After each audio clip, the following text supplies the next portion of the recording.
अस्सलामुअलैकुम, welcome back to my channel. उम्मीद करती हूँ कि आप सब ठीक ठाक होंगे। आज मैं आप लोगों के लिए बहुत ही मज़ेदार और चटपटे चटखारेदार से जो चपली कबाब है उसकी रेसिपी लेकर आई हूँ। रियल और ऑथेंटिक रेसिपी आज मैं आप लोगों के साथ शेयर करूँगी।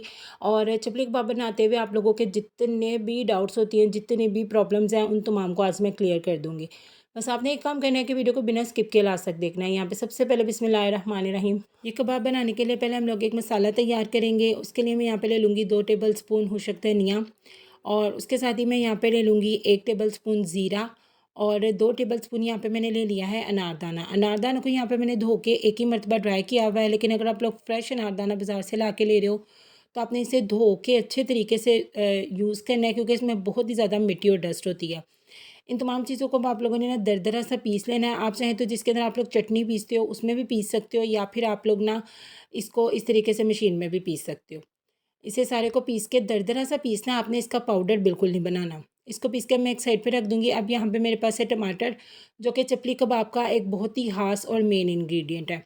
3 अदद मैं यहाँ पे टमाटर ले रही हूँ। इनका ये ऊपर वाला हेड रिमूव करके, और जो बीज है ना वो आप लोगों ने चपली कबाब में शामिल बिल्कुल नहीं करने। नहीं तो आपके कबाब क्या होंगे, श्रिंक हो जाएँगे, टूट जाएँगे, बिखर जाएँगे।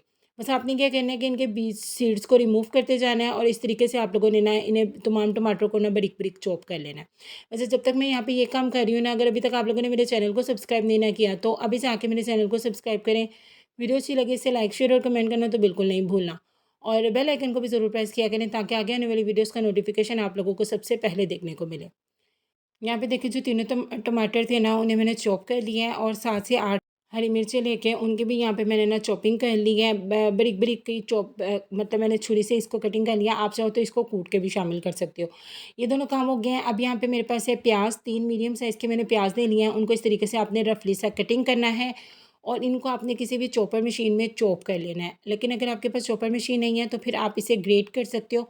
और सबसे अहम काम, आप लोगों ने इनका जो सारा का सारा पानी है ना वो निकाल लेना है। अगर आप लोग पानी समेत ही प्याज को शामिल करोगे ना, तो आपके कबाब जो हैं वो कभी भी उनमें बाइंडिंग नहीं आएगी। तो यहाँ पे देखिए, मैंने इन सबको चॉप करके तो चॉपर मशीन में, तो अब मैं इनका जो सारा का सारा पानी है उन्हें हाथों से निचोड़ लूँगी, और यहाँ पे आप लोगों का जो प्याज है वो भी बिल्कुल रेडी है। इस प्याज को भी आपने एक साइड पे रख देना है। और अब यहाँ पे मेरे पास है कीमा। मैंने यहाँ पे बीफ का कीमा लिया है, और इसका जो जो पानी है ना वो भी अच्छे तरीके से निकला होना चाहिए। इसके लिए सबसे अच्छी ट्रिक ये है कि आप गोश्त लेके उसे वॉश करके तो उसका कीमा करवा लो। उसके बाद आप लोगों को फिर कीमा जो है ना उसको कम निचोड़ने की ज़रूरत पड़ेगी, यानी उसमें जो पानी है वो कम होगा। तो मैंने भी यहाँ पे यही किया था, आधा किलो गोश्त लेके तो उसको मैंने कीमा करवा लिया है, और उसको मैंने पहले से ही धो लिया था। अब मुझे यहाँ पे कीमे को धोने की ज़रूरत बिल्कुल भी नहीं है।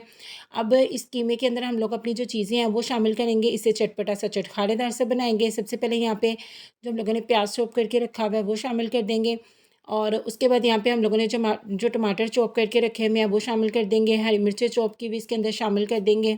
तकरीबन 2 टीस्पून भरकर मैं यहाँ पे लहसुन अदरक का पेस्ट शामिल करूँगी। आप चाहें तो कूटा हुआ लहसुन अदरक भी शामिल कर सकते हैं। 1 टीस्पून से थोड़ा सा कम यहाँ पे नमक का शामिल करेंगे। इस रेसिपी में मैं पिसी हुई लाल मिर्च का इस्तेमाल नहीं कर रही, क्योंकि कमर्शियल लेवल पर नहीं किया जाता। 1 एंड हाफ़ टेबल स्पून भरकर मैं यहाँ पे शामिल करूँगी कुटी हुई लाल मिर्च का। हाफ़ टी स्पून शामिल कर दूँगी यहाँ पे हल्दी का। 1 टीस्पून शामिल करूँगी भुना कूटा ज़ीरा। ज़ीरे को हल्का सा भून के कूट के शामिल किया करें, बहुत ही कमाल का जायका आता है। हाफ़ टी स्पून यहाँ पे मैंने शामिल किए हैं कुटी हुई काली मिर्च। पिसी हुई काली मिर्च का इस्तेमाल नहीं मैंने किया, कुटी हुई काली मिर्च का किया है। और जो हम लोगों ने अनारदाना वाला मसाला जो दरदरा सा पीस के रखा हुआ था वो भी इसके अंदर शामिल कर देंगे। अब जो मेन काम है वो है इसकी मिक्सिंग का। आप लोगों ने अच्छे तरीके से इसकी मिक्सिंग करनी है। जितनी अच्छी इसकी यहाँ पे मिक्सिंग होगी ना, उतने ही मज़ेदार और अच्छे वाले जो आप लोगों के चपली कबाब है ना वो बन के तैयार होंगे। अच्छे तरीके से आपने यहाँ पे इसकी मिक्सिंग करनी है। अगर आपको मिक्सिंग करने में प्रॉब्लम हो रही है तो इसे एक परात में या खुले बर्तन में शामिल करें। एक अदद अंडा फेंट के मैं इसके अंदर शामिल करूँगी, और इसकी बाइंडिंग का काम एक ख़ास इंग्रेडिएंट से किया जाता है, और वो है मकई का आटा। मकई के आटे को भून के आप लोग शामिल करें 3 से 4 टेबलस्पून इस रेसिपी के अंदर, तो आपके कबाब का फ्लेवर एक अलग ही लेवल पर चला जाएगा। और उसके बाद क्या होगा कि इसकी बाइंडिंग भी बहुत ही अच्छे तरीके से हो जाएगी। लेकिन अगर इन केस आपके पास भी मेरी तरह इस टाइम मकई का आटा मौजूद नहीं है, तो फिर आपने इसके अंदर यूज़ करना है गंदम का आटा। गंदम के आटे को भी सेम आप लोगों ने इसी तरीके से भून के इसके अंदर यूज़ करना है, तकरीबन 3 से 4 टेबलस्पून। और मिक्स करने के बाद अब आप लोगों ने जिस तरीके से आटे को गूँथते हैं ना, उस तरीके से आप लोगों ने इसे ना अच्छे तरीके से मिक्सिंग करनी है। इसके अंदर चॉप किया हुआ हरा धनिया भी इसी बीच में इसके अंदर शामिल कर देंगे और अच्छे तरीके से इसकी मिक्सिंग करके इसे एक बाउल में निकाल कर आप लोगों ने इसे 1 से 2 घंटे का रेस्ट देना है अगर आपके पास टाइम है। इससे क्या होगा कि इसकी बाइंडिंग भी अच्छे तरीके से हो जाएगी और नमक मिर्च भी इसके अंदर अच्छे तरीके से सेट हो जाएगा। इसे मैंने 1 से 2 घंटे के लिए कवर लगा के फ्रिज में रख दिया था क्योंकि गर्मी काफ़ी ज़्यादा है। यहाँ पे हल्का सा हाथों को ऑयल के साथ ग्रीस करेंगे और अब यहाँ पे हम लोग अपने जो कबाब है वो बनाना स्टार्ट करेंगे। चपली कबाब बेसिकली गोल बिल्कुल नहीं होते, इसी तरह हल्के-हल्के से ना इनके साइड्स पे क्रैक्स होते हैं। तो इसी तरह मैं सारे के सारे जो कबाब है वो बनाकर तैयार कर लूँगी। इन कबाबों को इसी तरीके से बनाकर आप लोग फ्रीज़ भी कर सकते हो। 1 माह तक ये बिल्कुल भी ख़राब नहीं होंगे। इनको फ्रीज़ करने का तरीका ये है कि इनको आप एक ट्रे में रख दें और फ्रीज़र में रख दें और उसके बाद जब ये बिल्कुल हार्ड फॉर्म में आ जाए तो इन्हें किसी भी ज़िप-लॉक बैग में डालकर आप लोग फ्रीज़ कर सकते हो। और इनकी जो थिकनेस है वो आपने इतनी ही रखनी है, इससे ज़्यादा थिक आप लोगों ने चपली कबाब को नहीं रखना।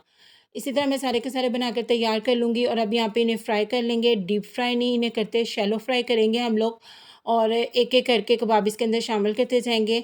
और अब आपने ना यहाँ पे ना मीडियम आँच रखनी है, चूल्हे की तेज़ आँच बिल्कुल नहीं करनी, मीडियम टू लो फ्लेम पे आपने इन्हें फ्राई करना है और एक साइड पे प्यारा-सा कलर आने के बाद ना आपने इनकी साइड को जो है वो चेंज कर देना है। दोनों साइड्स पे इसी तरीके का प्यारा-सा कलर आने तक के लिए हम लोग इन्हें फ्राई कर लेंगे। आप लोगों ने बेसिकली चपली कबाब में बेसन इस्तेमाल नहीं करना, आप लोगों ने या तो गंदम का आटा यूज़ करना है या मकई का आटा, इससे बहुत ही कमाल का फ्लेवर आता है। इसी तरीके से मैं सारे के सारे बनाकर फ्राई कर लूँगी और बाकियों को मैं कर दूँगी फ्रीज़। और ये देखिए माशाल्लाह माशाल्लाह इनकी फ़ाइनल लुक कितनी ज़्यादा प्यारी लग रही है। हमारे चपली कबाब बहुत ही चटपटे से चटखारेदार से बन के बिल्कुल तैयार हैं। आने वाली बकरा ईद के लिए ये बहुत ही एक स्पेशल और कमाल की रेसिपी है, झटपट से बन जाने वाली है। तो आप लोगों ने मेरी इस रेसिपी को ज़रूर ट्राई करना है और फिर मुझे कमेंट सेक्शन में आकर बताना भी है कि ये यम्मी यम्मी रेसिपी आप लोगों को कैसी लगी। दुआ में याद रखिएगा, अपना बहुत ज़्यादा ख्याल रखिएगा। अल्लाह हाफ़िज़।